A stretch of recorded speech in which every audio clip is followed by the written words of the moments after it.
সূর্য রেগে তার ছোট ভাইকে বলে, তুই ভালো করেই জানিস তোর দাদা কখনো অপ্রাসঙ্গিক কথা বলে না। আজকে যা যা ঘটেছে আমার জীবনে এবং এখনো যা যা হচ্ছে সব এই মেয়েটার জন্য হচ্ছে।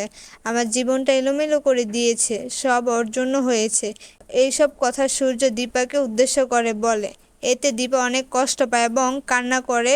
সূর্য দীপাকে বলে, তোমার আর এ বাড়িতে থাকার দরকার নেই, তুমি এখনই বের হয়ে যাও প্লিজ। সূর্যের মা সূর্যকে বলে, সূর্য আর একটা কথাও বলবে না তুমি। তখন সূর্য বলে, কেন মা, আমি কেন আর কথা বলবো না? আমি সত্যি কথা বলছি আর এসব কথা খুব গায়ে লাগছে তাই না? ওকে বলছি বলে সূর্য দীপাকে আবারও বলে, তোমার এখানে থাকার দরকার নেই, তুমি বের হয়ে যাও। আমি বলছি তুমি বের হয়ে যাও এখান থেকে। তখন দীপা বলে, তাহলে শোনা। সূর্য বলে, ওর কথা তোমার ভাবার দরকার নেই, তুমি বের হয়ে যাও। ওর কথা তোমার ভাবতে হবে না, ওর নাম তুমি উচ্চারণ করবে না।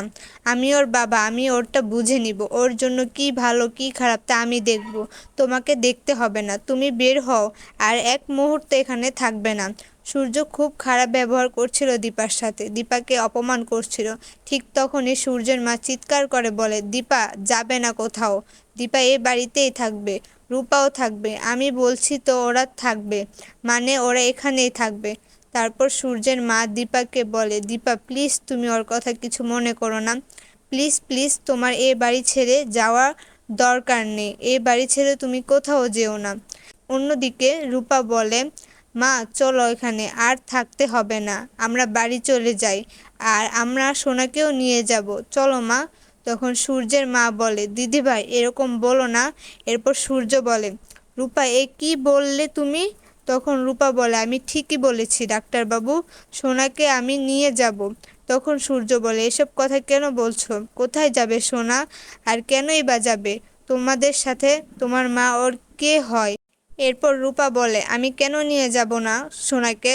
তোমার সাথে তো সোনা থাকতেই চায় না, সোনা থাকতে চায় রূপার কাছে, রূপার মায়ের কাছে। তুমি এটা কেন বুঝতে পারছো না ডাক্তারবাবু?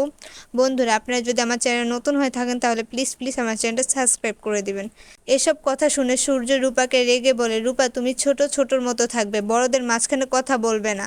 আমরা সোনাকে একা ফেলে গেলে হিংসুটি আবার শরীর খারাপ হবে, তখন মাকে আবার আসতে হবে, তোমরা আবার রাগ হবে, ভালোও লাগবে না।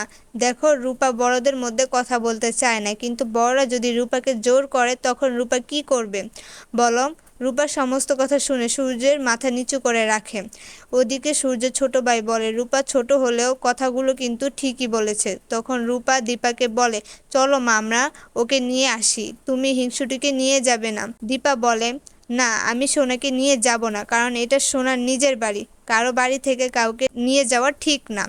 তো বন্ধুরা, আপনাদের কি মনে হয়, দীপা আর রূপা কি চলে যাবে বাড়ি ছেড়ে? আর সূর্যের মা কি দীপাকে যেতে দিবে?